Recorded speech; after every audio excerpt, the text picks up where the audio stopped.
The crowd applauded when the auctioneer sold Clara Whitmore's home to the only bidder, the bank that had accused her dead father of concealing a ruinous debt.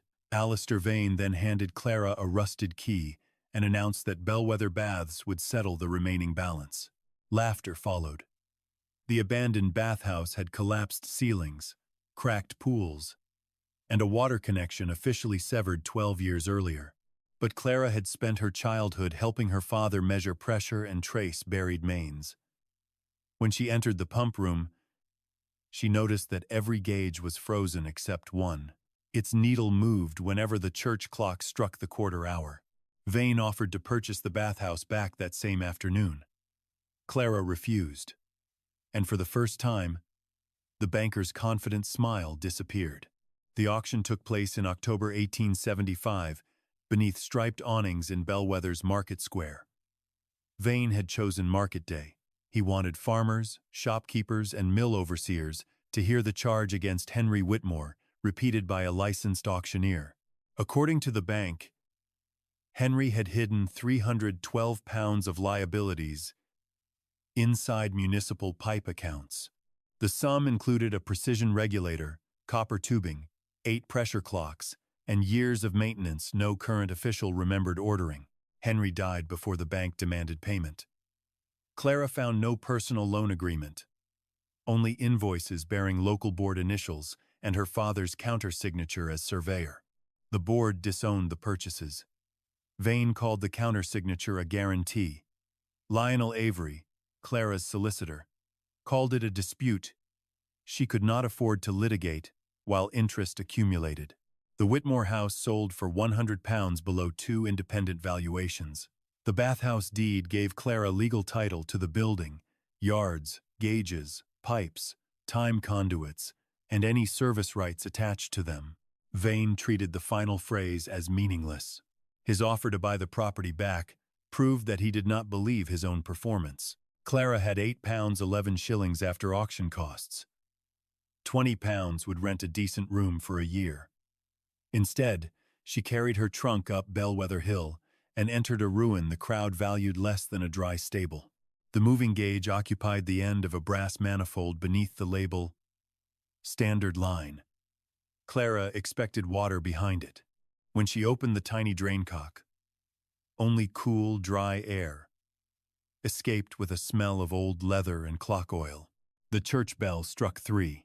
1 second earlier, the gauge needle rose sharply, held, and returned to 0. 3 copper branches beneath the floor answered with faint clicks. The church clock did not create the pressure after it chimed. A pressure pulse arrived before the hammer fell. Either the clock sent the pulse as part of its own striking mechanism, or both received a command from somewhere else. Clara repeated the observation at 3:15, 3:30, and 3:45. The interval between pressure rise and bell strike remained constant. At the hour, 4 smaller return pulses came through branches stamped School, Station, Albion, and Crown. 2 branches marked Eastern and Vale remained silent. This was not bath plumbing. It was a network. Henry had taught Clara to distrust names until measurements supported them. She capped each branch in turn, attached his portable gauge, and recorded pulse strength. The station line returned at full pressure. The school line lagged by half a second. Albion Mill responded 11 minutes later through a separate weak pulse that should not have existed. At dusk, Vane arrived without announcing himself. "The roof will not survive winter," he said. "My offer remains open until tomorrow." Clara asked why the deed called buried tubes time conduits. A lawyer's excess. Why does Albion Mill send pressure 11 minutes after the church quarter? Vane's gaze moved to the gauge. Old pipes settle. Air behaves unpredictably. Not to the same minute 4 times. He offered £30. Clara closed the pump room door between them. Before darkness, she returned once to the Whitmore house under a bailiff's supervision. The bank had tagged furniture for a second sale. Clara was allowed 1 trunk of clothes, Henry's instrument case, her mother's sewing box, and personal papers the bailiff judged worthless. She chose field notebooks over china, the portable gauge over a silver-backed mirror, and Henry's brass watch over the parlor clock. The decisions felt like agreeing with Vane that a life could be reduced to items listed on one sheet. Outside, two former neighbors avoided her eyes. A grocer's wife pressed bread into Clara's hand, but asked that no one see. Public shame had made private kindness furtive. Clara carried the instrument case uphill herself. The bathhouse door resisted until she leaned her shoulder into it. Inside, wind moved through broken windows and sent loose ticket stubs across the floor. She placed Henry's watch on the pump room table beside the moving gauge.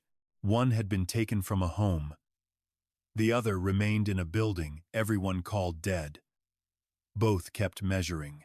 The bathhouse stood at the meeting point of 6 roads, where mill districts spread along the valley and the railway cut across Bellweather Hill. Its central hall had 2 cold pools, one warm pool, a laundry, ticket offices, and a dry boiler house. A narrow instrument tower rose above the pump room, though no tower appeared on the water company plan. Most windows were broken. Plaster had fallen into the women's pool. The eastern roof truss bowed 5 inches. The western changing rooms remained dry, but had no sound door. Clara spent her first night in the ticket office with her trunk against the entrance and her father's brass watch beneath her pillow. At daylight, she made a repair ledger. £8 11 shillings could not save the whole building. She assigned priorities: prevent injury, keep water out of one room, protect the pressure manifold, and earn income before winter. The central pools received locked barriers rather than repairs. Clara lowered loose plaster with a rope and marked unsafe floors in red chalk. She cleared the western gutter, patched 2 window openings with oiled cloth, and diverted roof water through a temporary timber chute. When she tried to lift a fallen door alone, its weight trapped her skirt and bruised her knee. The bathhouse reminded her that calculation could prevent some mistakes, but not substitute for another pair of hands. She spent 6 shillings on nails, lime, lamp oil, and a second-hand lock. Coal for the ticket office stove cost more than she expected. By the 3rd evening, she had less than £7 and no paying work. Vane's £30 offer became harder to dismiss each time rain entered the eastern hall. Clara wrote the figure on the first page of her repair ledger, then listed what surrender would purchase and what it would prevent her from learning. The second list remained shorter but heavier. The next morning, the church clock showed 7. Albion Mill's shift whistle blew 8 minutes earlier. Workers were already running toward its gates. Martha Rook stopped outside the bathhouse and watched Clara compare the clock tower with Henry's watch. She was 57, broad-faced, and dressed in the severe black of a widow, though her husband had been dead 20 years. "Your watch is wrong," Martha said. "It agrees with the station clock." "Then the station is wrong too. Mr. Keld's gate closes when his clock says 7. Rufus Keld owned Albion Mill and sat on the bank board. His clock determined lateness, meal breaks, and the end of shifts. Workers could not challenge it by pointing at a church tower. The mill timekeeper's book was the only accepted record. Martha had sold bath tickets before the building closed in 1863. She remembered brass clocks in the pump room and a woman named Lydia March who inspected them with a stethoscope-like listening tube. "People set their watches here," she said. "Mill clocks, school clocks, the station. My ticket stamp changed itself at every quarter. Why did it stop? They said the boiler cost too much." Then they boarded Miss March's room and took her name off the accounts. Martha did not know what became of her. She did remember that the bathhouse charged mill owners a time fee and used part of it to provide 2 free bathing evenings for workers. "Your father asked me the same questions last spring," she added. Henry had never mentioned visiting the baths. 3 weeks later, the bank accused him of concealing the time system debt. The link was too neat to be chance. Clara requested the closure plans from the local board. The plan labeled every copper time conduit as an obsolete ventilation tube. It showed no instrument room and no standard line manifold. Henry's countersignature appeared beside a note dated 6 months before his death. Pressure service inspected. Discrepancies found. The report describing those discrepancies was missing. Immediate survival left little time for archives. A council notice required Clara to brace the eastern truss and secure the pool hall within 30 days. Local builders refused credit after learning Vane held her remaining accounts. Elias Bell, the railway station's clock repairer, agreed to inspect the dry western rooms. He was 43, careful with both words and springs, and embarrassed to be seen helping a woman the town had laughed out of her house. Clara offered cash for 1 day's work and showed him the station return pulse. "That comes from our clock governor," he said. I thought the line ended beneath the church. He recognized the system as pneumatic synchronization. A master clock released compressed air at fixed intervals. Subscriber clocks used each pulse to correct a small amount rather than jump violently. Return valves confirmed that the correction occurred. Why place the distribution manifold in a bathhouse? Its boiler engine once drove an air compressor. But the boiler is dead. The church clock now supplied each pulse through a weighted bellows. The bathhouse remained the central junction even while abandoned. No official had disconnected it because doing so would have stopped the station and school clocks. Clara tested the line with smoke held near a safe vent and found no leak. The dry tubes had survived because their air pressure excluded damp, while the buried copper remained below frost. The moving gauge was not alive by accident. Bellweather still depended upon the ruin every 15 minutes. With Elias's help, Clara removed loose ceiling plaster and braced the ticket office. They found the old stamp machine fixed beneath the counter. When Elias turned its stiff flywheel, 2 small type wheels appeared. Standard and local. The final ticket inside carried both times. Standard Alta. Cipher. Albion 611. The ticket was dated March 1863, the month before the bathhouse closed. Clara compared the Albion return pulse for the next 3 days. At the beginning of each shift, its local clock ran 11 minutes fast. Before the final whistle, it ran 11 minutes slow. Workers arrived early and left late while the timekeeper recorded an ordinary day. 22 minutes disappeared from every shift. A 17-year-old spinner named Nell Carden provided the first living example. Albion dismissed her for arriving at what the church and station called 6:55. The mill clock called it 7:02. She lost a day's wages and her place in the apprentice lodging. Nell came to the baths because Martha told her. Clara measured things. Powerful men preferred vague. Clara would not certify wage theft from 1 ticket and 3 days of pressure readings. She accompanied Nell to the station, where Elias compared Henry's watch with the railway telegraph time signal. They then observed the church, school, and Albion clocks from independent positions. Martha witnessed the notes. The church and station agreed within seconds. Albion differed exactly as the old ticket predicted. Clara gave Nell a signed statement, limited to what she had measured. Keld refused to reinstate her. But a printer paid Clara 12 shillings to investigate a compressed air leak after hearing how she traced the mill line. The leak lay beneath a floor plate, not in the expensive compressor his foreman intended to replace. That commission funded timber for the bathhouse western roof and earned Clara one useful ally. The printer produced a modest card for her gate. C. Whitmore pressure lines, levels, and time calibration. Martha helped clean the western changing room. Nell traded labor for a bed there until she found new employment. Elias repaired one wall clock and connected it to the standard line. At every quarter, its minute hand corrected itself with a quiet click. The 3 women stood beneath it on the first evening. The room remained warm and dry. Restoration had not filled a pool or repaired a grand ceiling. It had reclaimed 1 room, 1 clock, and 1 young woman's right to know when she arrived. At 9, the standard line pulsed. The restored clock corrected. Beneath the floor, the Albion branch answered 11 minutes later. This time, another sound followed from behind the ticket wall, a chain advancing over metal teeth. The sealed instrument room had begun recording again. The sound came from a space 4 feet wide between the ticket office and pump room.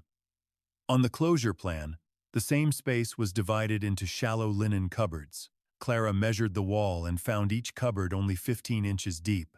Their backs concealed nearly 3 feet. She did not break through at once. The eastern roof still threatened the hall, and the instrument wall carried one end of a cracked lintel. Elias designed a timber frame, while Clara calculated the load. They spent 9 days bracing, using second-hand beams from the printer's dismantled shed. During that time, Clara searched for Lydia March. The Mechanics' Institute held a pamphlet she had presented in 1854, a pneumatic standard for the common measurement of labor.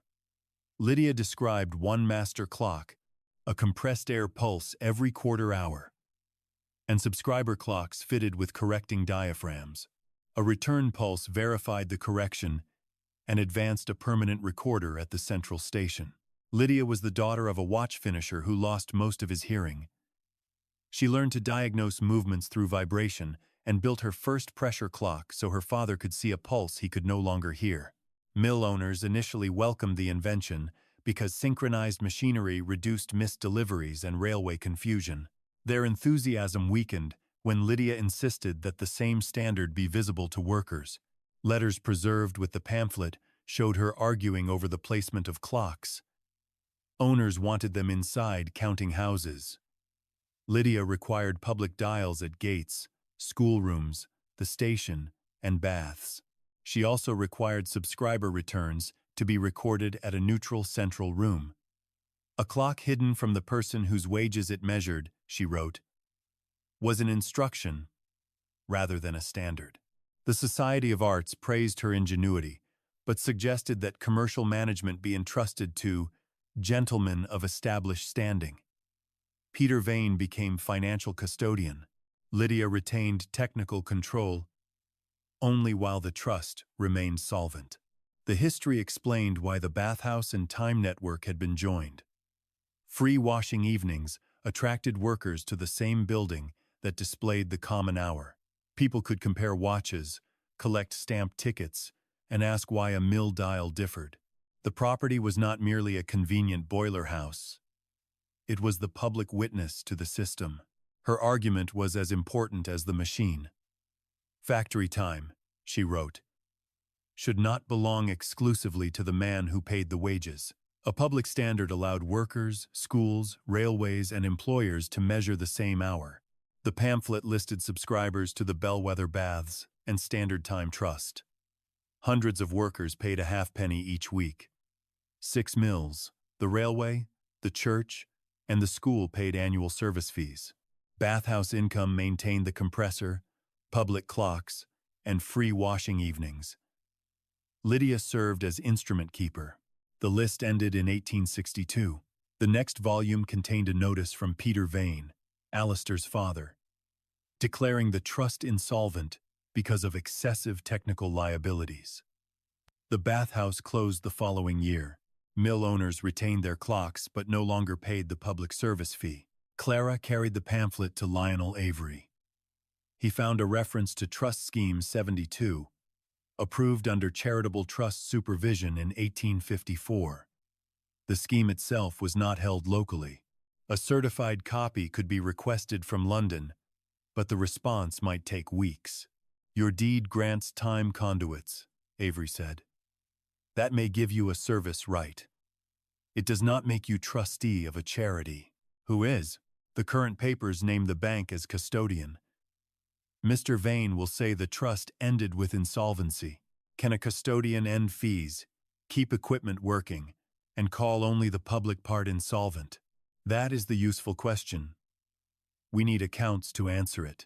Vane refused access to the bank's trust records because Clara had signed away claims tied to Henry's alleged debt. Avery replied that the rights of workers and other subscribers were not hers to release. The exchange brought another offer, £60 for Bellweather Baths. Triple veins first price. Clara kept the letter. When the lintel was secure, she and Elias opened the false cupboard back. The panel pivoted on concealed brass trunnions. Warm, dry air emerged. The instrument room contained a long distribution table with 8 branch regulators, a Mercury standard clock sealed behind glass, and a recorder driven by falling weights. Each quarter-hour pulse moved a stylus across a narrow ribbon of tinned iron. The ribbon advanced 1 notch. Subscriber. Return pulses. Punched dots beneath their engraved branch names. Dozens of reels stood in fitted drawers. Tin resisted damp better than paper, and the room's airline had remained slightly pressurized. Surface oxidation clouded the oldest strips, but their punches remained legible. The recorder had restarted when Elias connected the wall clock. Its weight had been left half-raised, 12 years earlier. The fresh standard pulse released a stuck pawl, allowing the chain to advance until old grease stopped it again. On the main regulator, an engraved plate read, Lydia March, Horological Instrument Maker Bellweather 1854. Someone had fitted a plain brass cover over her name. Clara found it beneath the table. The room enlarged the mystery rather than settling it. The reels recorded whether a branch acknowledged the standard pulse, not what each mill paid its workers. A missing dot might mean deliberate disconnection, broken equipment, or honest repair. The final months of 1862 showed Albion, Crown, Eastern, and Vale mills dropping out in sequence. The station, church, and school continued. Lydia's maintenance slate offered one clue. Beside each mill, she listed a device called a differential compensator. Properly set, it corrected the slight delay caused by pipe length. On the current Albion line, Clara measured a compensator offset of 11 minutes, far beyond any physical delay. Someone had transformed a correction device into an instrument for stealing time. Henry's handwriting appeared on the newest tinned ribbon. He had scratched HW test into the margin 5 months earlier. The test punches showed the standard pulse and a delayed Albion return. Clara found corresponding readings in his field notebook, followed by a bank invoice number and the words "Custodian refuses full account." Her father had not concealed the old liabilities.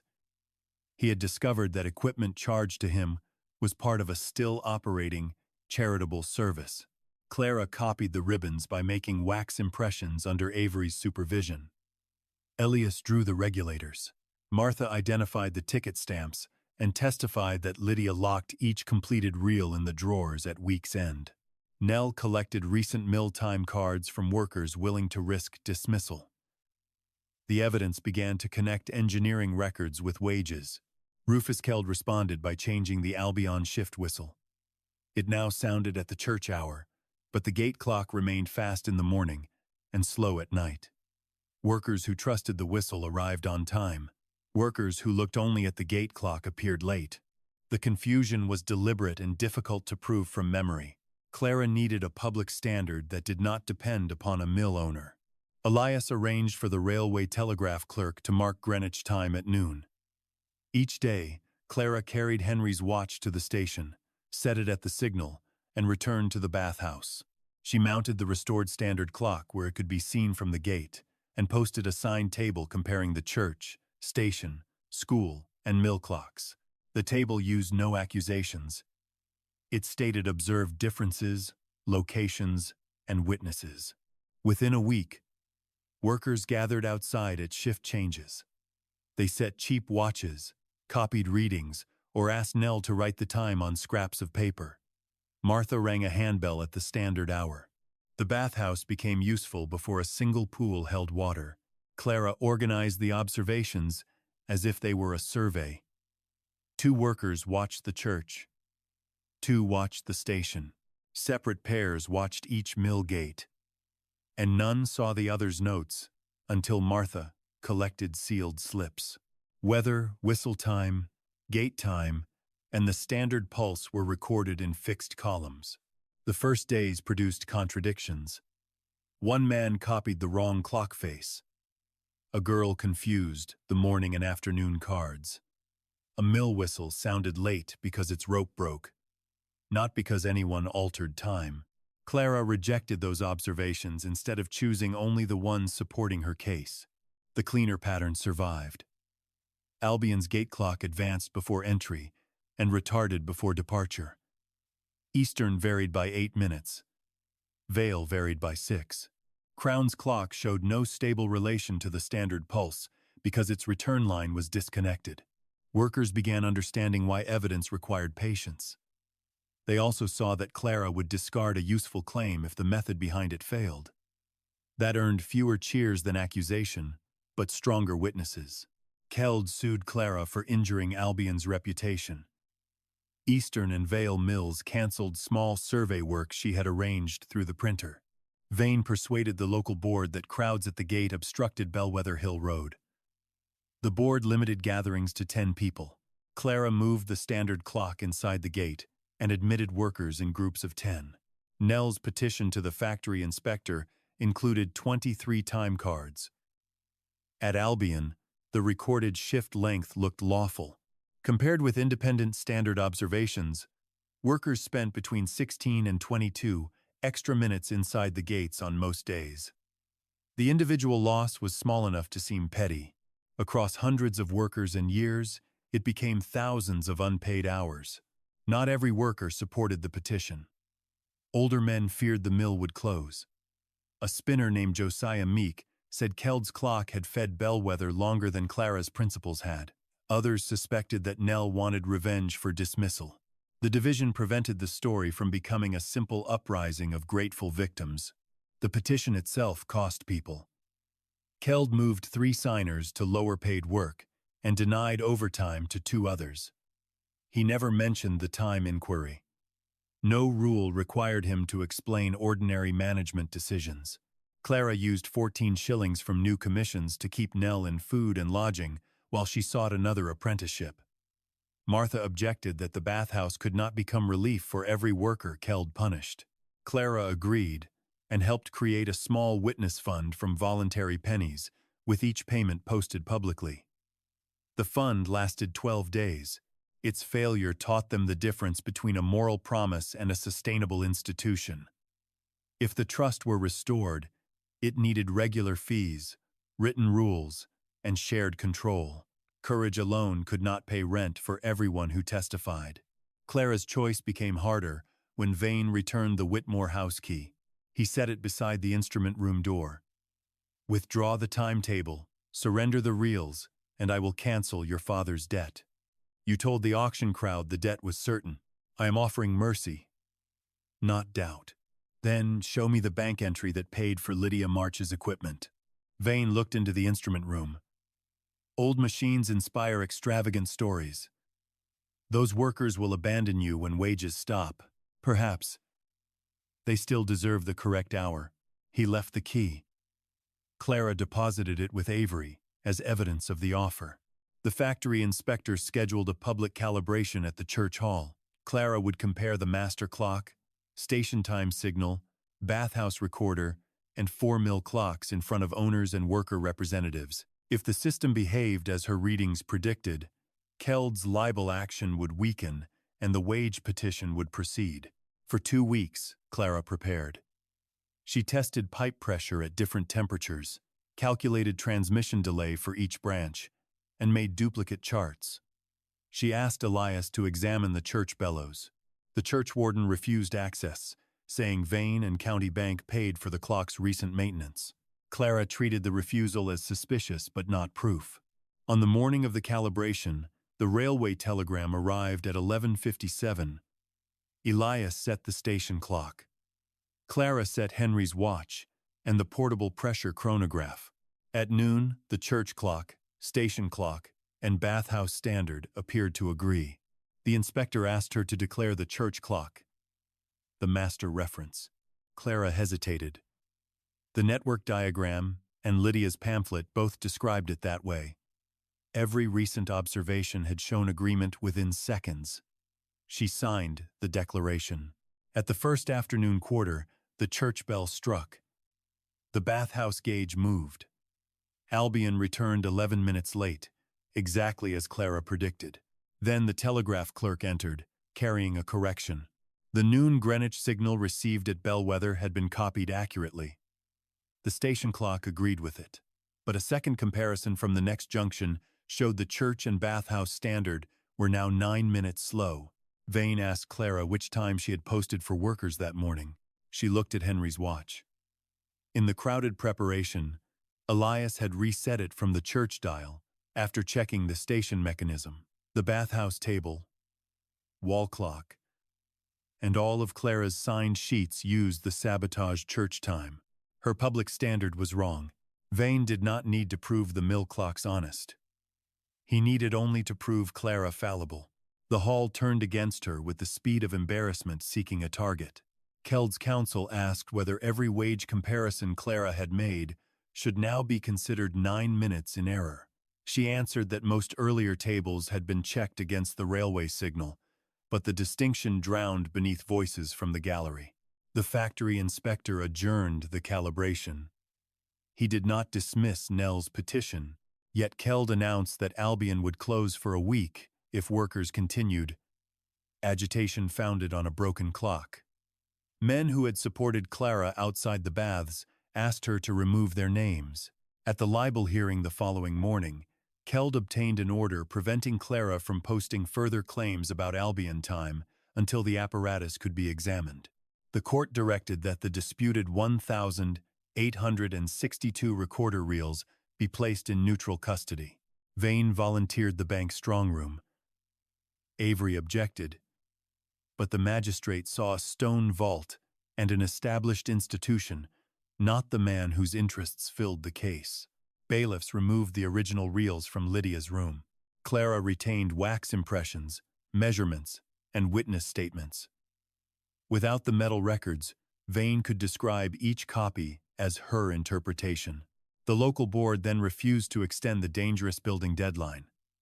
Unless the eastern roof was reduced or shored within 14 days, the board would contract demolition and charge the cost against the property. Clara had £1 3 shillings. That night, she stopped the standard clock and covered its face. Workers passing the gate saw a blank circle where certainty had been. Nell wanted to keep ringing Martha's handbell from railway time, but Clara refused. I made the church clock into a fact because Lydia's diagram called it master, she said. I did not verify that no one had altered the master. Vane altered it, Nell replied. That is likely. My signature still belongs to me. The error was not lack of skill. It was deference concealed as procedure. Clara had treated a church dial maintained by the bank as more authoritative than the measurements warning her to be cautious. Elias took responsibility for resetting Henry's watch from the wrong clock. Clara did not allow him to carry hers. They rebuilt the chronology from the beginning. The railway telegraph clerk retained transmission slips for each noon signal. The station clock's sealed regulator showed no recent adjustment. Clara's tables before the final preparation day agreed with both. Only the church and bathhouse network changed. The shift occurred between 6 in the evening before the calibration and 6 the next morning. Fresh wrench marks scored the church clock's rating nut. The church warden still denied them access, but the factory inspector required the mechanism preserved. Under his supervision, Elias found that someone had shortened the pendulum's effective length, then altered the pneumatic trigger so the quarter-hour pulse remained aligned with the slow dial. A small lead seal on the access door bore Vane and County Bank's maintenance stamp. The tampering proved the master had changed. It did not prove who ordered it.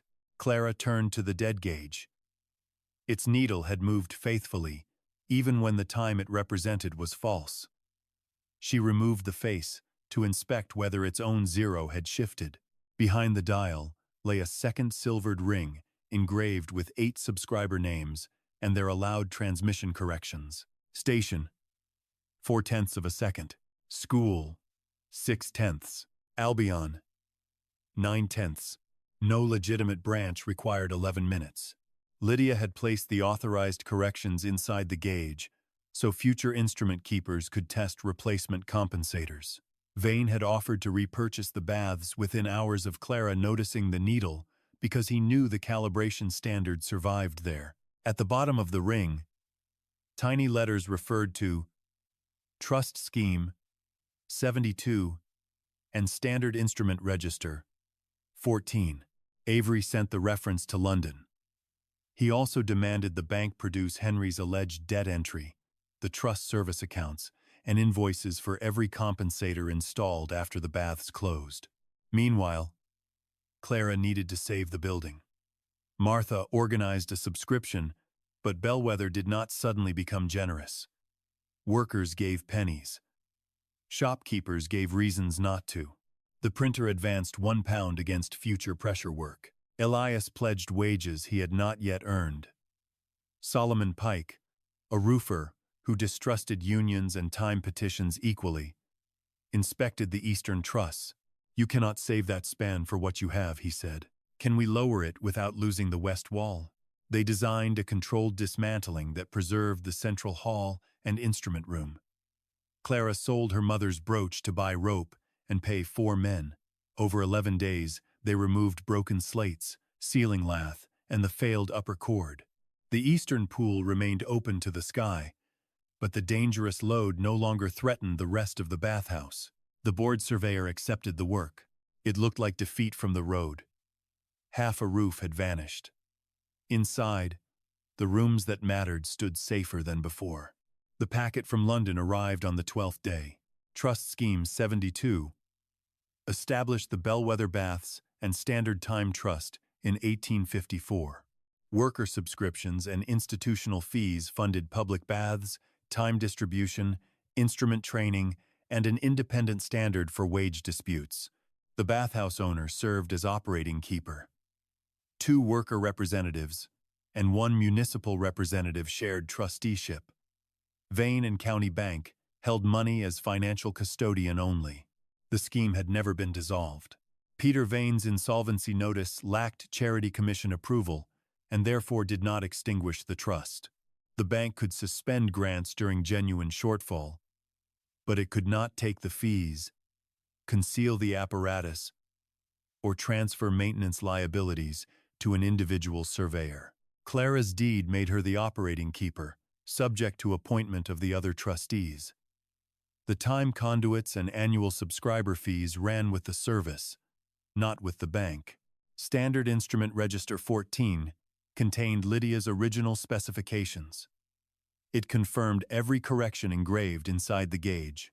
It also described tinned iron recorder reels as trust property, which meant the magistrate had placed charitable evidence in the custody of a bank with no ownership claim. The court ordered the reels transferred to the municipal archive. 3 were missing when the bank opened its vault. Vane blamed a clerk. Fortunately, the missing reels were the same ones Clara had impressed in wax before surrender. The surviving serial sequence showed exactly where they belonged. Their absence damaged Vane's credibility more than the records could have done alone. Bank accounts produced under the same order revealed that Albion, Crown, Eastern, and Vale Mills continued paying annual time service fees for 9 years after the baths closed. Vane posted the money to a private industrial coordination account. Charges for replacement compensators went to Henry Whitmore under the heading of concealed municipal debt. Henry's countersignatures approved installation and inspection, not personal borrowing. Vane had converted trust costs into Henry's liability after Henry demanded access to the service account. The invention, the legal scheme, the stolen minutes, and Clara's dispossession now belonged to one chain. Lydia's full legacy was more than a clock network. She had built a public agreement about whose measurement counted. The bath fees mattered. The training mattered. But the heart of the trust was that a worker's hour could be checked outside the gates of the factory purchasing it. That was why no mill owner had destroyed every pipe. The station and school still needed standard time. It was easier to seal Lydia's room, rename time conduits as ventilation, alter individual compensators, and let the town forget why the common line existed. The closure had been selective rather than complete. Peter Vane stopped the bathhouse compressor and free evenings, but the church bellows continued feeding the standard line. Public ticket stamps disappeared. Factory gate clocks remained. Workers experienced the pieces separately and lost sight of the agreement connecting them. The false linen cupboards concealed the recorder without requiring a dramatic secret vault. Tinned reels endured because the pressurized room stayed dry. Bankmen who entered later saw ventilation tubes and an abandoned gauge, exactly as the altered plan instructed them to see. Lydia had relied partly on durable materials and partly on the habit of officials not questioning labels supplied by other officials. Alistair Vane believed the evidence had become unreadable. Giving Clara the bathhouse shifted rates, roof liability, and demolition costs away from the bank while her settlement silenced Henry's estate. He expected winter repairs to exhaust her £8, after which £30 or £60 would recover the cleared time junction cheaply. The gauge moved before Clara had spent one night there. By offering to buy the property back that afternoon, Vane revealed value before she understood its name. Vane knew the machinery survived, and the bank still collected its fees. He did not know Henry had recorded the discrepancies, that Clara would open the instrument room, or that Lydia had engraved the true offsets inside an ordinary gauge. He had moved the church clock to make Clara's standard look false. Instead, he had created a dated alteration that could be compared against every independent railway signal. The factory inspector reconvened the calibration in the railway goods hall rather than the church. No clock maintained by Vane would serve as unquestioned master. The station received Greenwich time from two separate junctions. Elias sealed a chronometer after both signals agreed. The Mechanics' Institute lent Clara a small transit instrument, allowing her to check the chronometer's rate at local noon, even though Bellweather's longitude placed its apparent noon at a different clock time. 3 observations over 3 days agreed within seconds. Clara began the public test by correcting her own earlier statement. The church clock was not an independent standard, she said. I treated its office as evidence of its condition. That was an error. Keld's counsel smiled, expecting surrender. The correction does not make Albion accurate. It makes the comparison testable. Under the inspector's seal, Elias reset the church clock to the railway chronometer. The standard line pulse reached the bathhouse gauge 0.4 of a second later, within Lydia's specification. The school and station returned their acknowledgments correctly. Albion did not. The inspector entered the mill with Clara, Elias, Keld, and 2 worker witnesses. Behind the gate clock, a differential compensator carried the same serial family as Lydia's design, but contained an added 2-position ratchet. One setting advanced the face before the morning shift. The other retarded it before closing. A rod connected the ratchet to the shift bell lever, allowing the timekeeper to change both with one movement. The engraved correction scale inside the bathhouse gauge allowed 0.9 of a second. Albion's device allowed 12 minutes in either direction. Eastern and Vale mills contained similar altered compensators.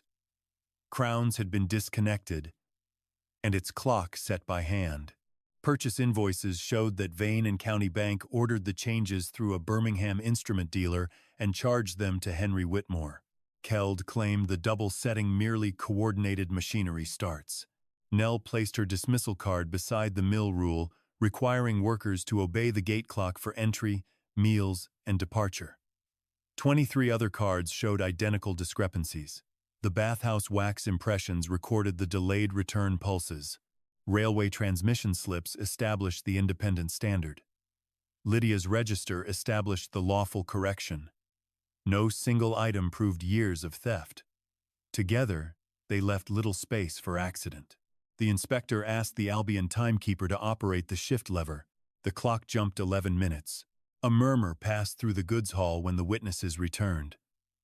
Workers had lived under that movement for years while being told the minute hand was neutral. Vane tried to separate the mill devices from the bank. He said a dealer might have misunderstood the order. Avery produced the maintenance instruction found in the bank's industrial coordination file. Set Churchmaster 9 minutes in arrears before Whitmore public comparison. Restore upon conclusion. Vane's initials appeared beneath it. The church contractor had retained his copy because the bank had not paid the final invoice. The timing of the sabotage was no longer inference. Vane then repeated the accusation against Henry. £312 concealed. Municipal accounts corrupted. Private liabilities left to a daughter. Clara opened Trust Scheme 72 and Instrument Register 14. Every item charged to Henry appeared on the authorized equipment schedule. The bank's own books showed matching mill fees entering the coordination account. Henry had signed as inspecting surveyor, exactly as his office required. He had concealed no debt. He had uncovered a custodial account Vane wanted treated as private. "You auctioned my house to collect money your bank had already received from the mills," Clara said. Vane did not answer her. He addressed the factory inspector, as if rank might restore the old order. "Are we to put the wages of Bellweather under the judgment of a woman with a broken bathhouse?" Nell answered before any official could. "No. Under a clock you cannot change. The consequences arrived through several institutions because no single meeting could resolve property, charity, wages, and crime. The Charity Commission restored the trust, appointed Martha and an elected mill worker beside a municipal trustee, and confirmed Clara as operating keeper through her bathhouse title. A chancery accounting ordered Vane and County Bank to repay withheld service fees with interest. The bank directors removed Vane and surrendered his private office. 2 missing recorder reels were found behind a false bottom in a document chest. The third had been cut into strips, but its serial position and Clara's wax impression preserved its contents. Vane was convicted of fraudulent conversion of trust money and conspiracy to conceal and alter protected records. The mills faced separate wage claims. Exact repayment for every missing minute could not be reconstructed, and Clara refused to invent precision the evidence did not possess. Albion, Eastern, Vale, and Crown agreed to a substantial settlement paid into worker accounts and the Trust Sickness Fund. Keld paid penalties for false time records, resigned from the bank board, and accepted independent clock inspection as a condition of keeping Albion open. The order clearing Henry's name canceled the false liability. The bank returned Clara's house and compensated her for the improper auction. She received no sudden fortune. Legal costs, urgent bathhouse work, and outstanding rates consumed much of the payment. Public vindication did not turn every laugh into an apology. The auctioneer sent none. Josiah Meek still believed the dispute endangered wages. Several shopkeepers who had refused Clara credit offered it only after the court orders made repayment likely. She remembered the difference between earned trust and improved calculation. The first restored trust meeting filled the bathhouse courtyard. Workers held old subscription cards, mills sent guarded representatives, and the railway asked who would maintain the standard line through winter. Some members wanted the recovered fees divided immediately. A family could buy coal and boots with its share. Others wanted the eastern pool rebuilt before the next cold season. Elias argued that without a reliable compressor and recorder, the time service would fail again and the trust would lose future income.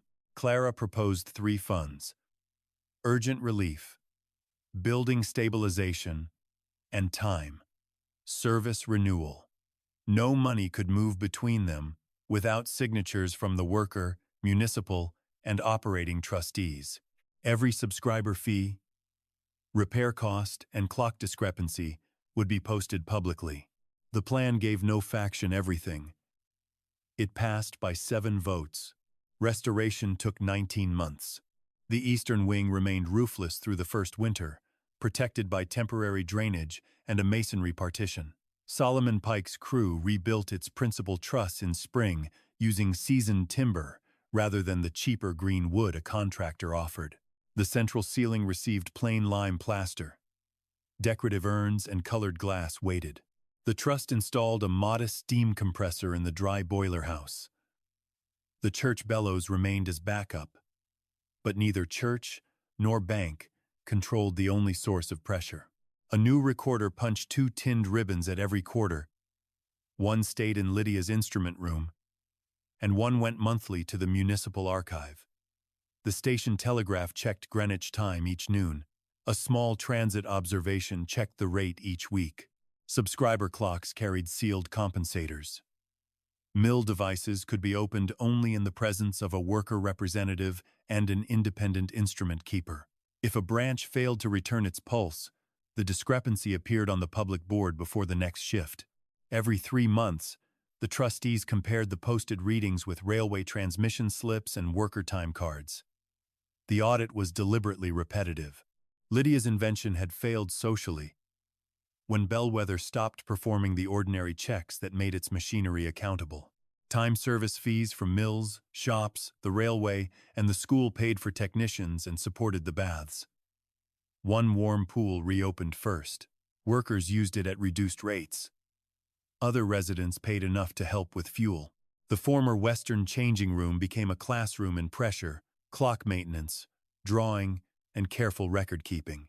Above its door, the trust placed Lydia March's full name and the title she had used for herself. Horological instrument maker. Nell Carden became the first apprentice. She possessed no romantic gift for clockwork. She broke a return spring in her first month and misread a vernier scale in her second. What she did possess was patience and a refusal to pretend she understood a reading she had not verified. Elias considered that the Sounder Foundation. Martha managed bath admissions and sat on the trust board. She kept the old double-time ticket under glass, not as a curiosity but as evidence of how an ordinary object could preserve an injustice after official records disappeared. Clara moved back into the Whitmore house. She kept Henry's survey desk and returned his watch to its drawer, using it only after calibration. The front room became her private office for pipe and level work. Her daily office remained at the bathhouse, where every quarter-hour pulse passed beneath the floor. She no longer needed her father to have made every choice correctly.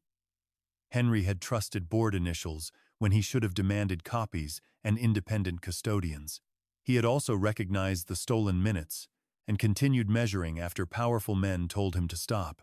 Clara could honor the courage without inheriting the mistake. Albion Mill did not become benevolent. Keld fought the settlement, reduced small privileges elsewhere, and complained about inspection fees. Workers still negotiated wages and conditions. The restored network solved one narrow but essential problem. Everyone could see when a shift began and ended. On the morning Bellweather Baths officially reopened, the same auctioneer who had sold Clara's house stood at the edge of the crowd. He did not approach her. At noon, the railway telegraph delivered Greenwich time. The standard compressor released a clean pulse. The dead gauge moved. 1 second later, the church bell struck. The station clock, school clock, and 4 mill clocks corrected together. Return dots appeared beneath every branch on Lydia's new ribbon. At Albion, the gate opened at the hour shown across Bellweather. Workers came out without surrendering 11 hidden minutes. Nell marked the return pressure and signed her name beside Clara's. For the first time, the quarter hour belonged to no one who could lock it in an office.